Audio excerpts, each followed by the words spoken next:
Hello, everybody, friends, family. I am in the Amazon jungle at a place called Kapitari. It's an ayahuasca retreat in the north Peruvian part of the Amazon. I'm going to make this video to kind of, let some of my friends know kind of what ayahuasca can do. It's very, very important that if you only watch this video, you won't get a much idea of what it does. Every experience from what I've experienced and have been told is very different. So I just want to give you my experience from last night, because while it's still fresh in my mind. It's like 6:30 in the morning. I haven't slept. Yeah, we took ayahuasca about 7 o'clock. It comes kind of grounds you around 12:30. But I'm wide awake, no way I could sleep. Same with a lot of people, I think. But yeah, while I'm still very emotional, and so it's kind of right in my head, I want to give you an example of last night. But like I said, no way take this example as as a summary of ayahuasca. It was very different. It was very different from my first ceremony. I think I'll take a video of that as well sometime, but this was way more profound and intense, so I wanted to take a video right afterwards.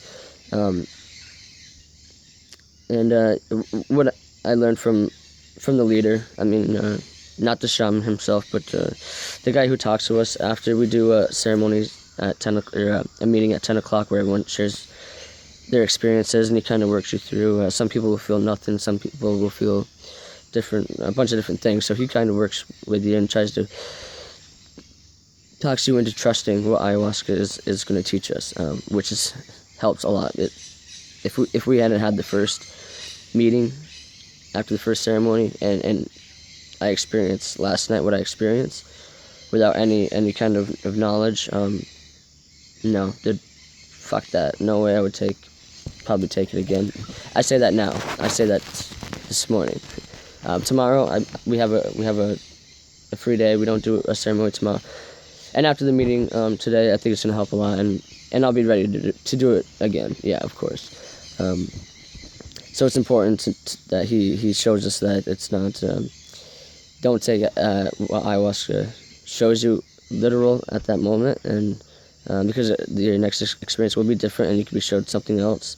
And also, it progresses throughout the retreat, but it doesn't progress at like an exponential rate. So my first experience was whatever, and then last night it was I would say 10 times intense. So last night I was thinking, well, fuck, if the third one is 10 times more intense than this one, done. No way, could not take it. But it's not like that. That's not how ayahuasca works, and it's very important to understand that.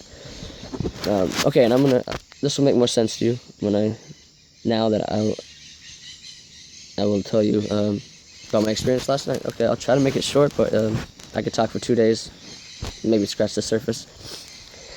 I'll try to sum it up. I think it's a good way to say, a good thing, yeah, how I'll explain it is, to me, of course, because everyone was different, to me last night, it destroyed me. Oh, it was like somebody who loves me the most, somebody who cares about me the most ever, was kicking the shit out of me, was just basically just knocking me down while I smiled because of all the beautiful information I was receiving, and I wanted it to stop, but I didn't want it to stop.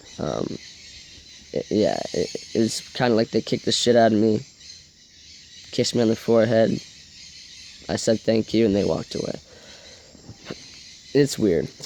It was a very, very 50-50 of terrifying and brilliant and magical. Yeah. It's crazy. So the beginning of the first hour and a half was similar to my first ceremony. I was really happy. I was dancing a lot. The ikarus that the shamans sing, oh, they're amazing. They're incredibly beautiful, and it's so fitting. Like, the shaman, he's been self-taught for his whole life. He's been doing ayahuasca for 40 years, and it just seems like they've perfected the whole ceremony, the scenery, the food, the diet that we're on, the medicine we take, and also the ayahuasca as a medicine, and the ikarus that they sing throughout the whole, the tobacco that they smoke during it, everything's just so wonderful. Oh man. So yeah, I really got into the ikarus, and I was singing, and not singing, I was dancing to them though, and just really getting into them. It feels so good, and that's a lot of how my first night was. And last night, for about an hour or so, and then I lay down and think about a lot of personal things, and which is similar to the first night as well. I think a lot about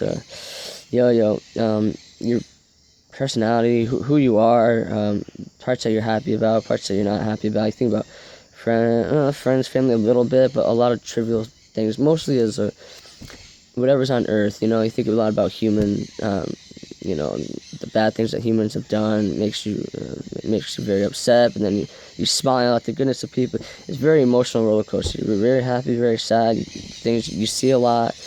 I don't want to get too much into my first one, but yeah, I had a lot of visuals where I saw some cool shit. I saw some faces that were looking at me and made a whole show tunes in front of me. Yeah, it's pretty neat, but I won't get into that right now. But so yeah, that's kind of my second one started off, and I was thinking about past relationships, of course, things that were holding me back, and I thought about that a little bit, last night, but just in the beginning, and as soon as I became kind of at peace with some of the things that have been holding me back,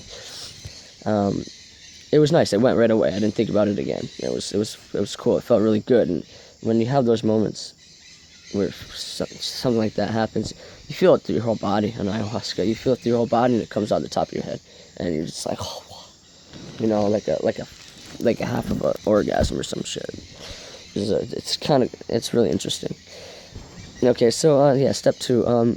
So after that, I was looking. I was looking outside at the trees, the leaves, and I saw many things. I saw a lot of faces, aliens, a lot of different faces. And I could look at a leaf, branches of trees, and I can make 20 different objects with it. I can say, oh, that's that. And then, now it's that. Now it's that. Yeah.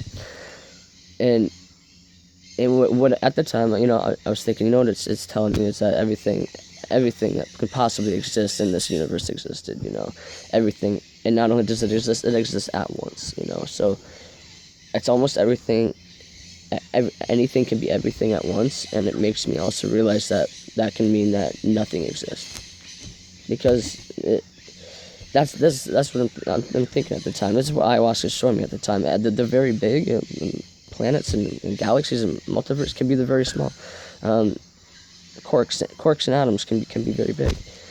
An atom to a quark is just humongous.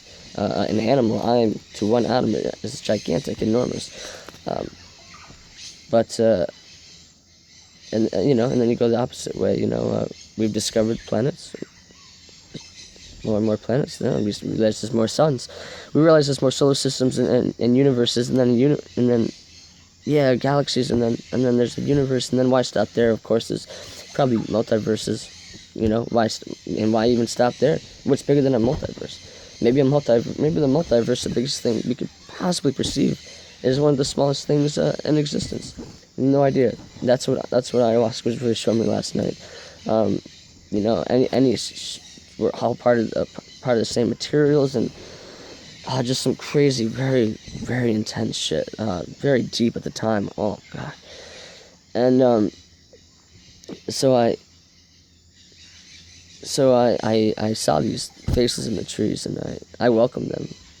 I said, I'm good with my past. I'm ready for the future, and I want to see what you have to teach me. So I said, come inside the Malaku. The Malaku is where we do the ayahuasca ceremonies. Yeah, and I was literally, I was like, come in, you know. I'm not afraid. I'm not afraid, you know. So, you know, and then I started seeing a little bit more in the trees, and it was teaching me a little bit more, and it started becoming really beautiful, because, you know, I've always thought about, you know, I've always thought that about the universe, how you know, things can get, how big is it? I always had questions like that, you know. I acknowledge the size of it, but, man, until you're shown, oh, fuck, man. When you feel like you are being shown that, oh my god, it's fucking insane. It is something I've never experienced in my life. So yeah, and then out of nowhere, it just, someone sort of came up to me and said, buckle your fucking seatbelt. Because shit got intense real quick. I had no control of my body. I mean, everyone pukes. You puke off ayahuasca almost every time you puke in, but you're not just puking. You are releasing shit. I mean, your body's shaking, your arms are shaking. You are puking, and you are telling yourself, "This is good. Keep doing it. It feels great." As terrible as ayahuasca tastes, coming up and going down, you know you have to do it. I use. Yeah, so I felt like I was a helpless baby put in a cradle, with Mother Ayahuasca. I can't see her, but when people say I don't see it, but I feel it, it's, yeah, I felt this intense. I had no control. I was, it was half of me was like, I'm so comfortable, 50-50. The other half, this is terrifying. This is the most beautifully terrifying thing I've ever felt. It felt like she was surrounding me. She was surrounding me with just wrapping me up like I was like a baby being reborn. She was cutting me up, taking me apart, atom by atom. Put me right back together. Oh, insane. You know, and it's almost like she told me, like, as soon as I realized things started getting really intense, it was almost like she said, "You are not gonna enjoy this. You need this. You're gonna want to see this. It's gonna be beautiful, but it's not gonna be easy. It's not gonna be easy. It is hard work. It's very hard work, and that's, oh god, it's very, very hard to explain, but." Yeah, for like 2 hours, I felt like she was just showing me all this shit. The universe, just like bunch of truths, you know. But like I said, I know when I go to the meeting tonight, he's gonna tell me not to take it literally. So, you know, but I felt like I just learned so much, and you know, but it was very, very hard and not comfortable to learn it. But I'm so glad I did. So glad. I would not. Someone could not give me $1,000 right now to take that experience away from me. Oh god, no. It was insane. Fucking insane. Man.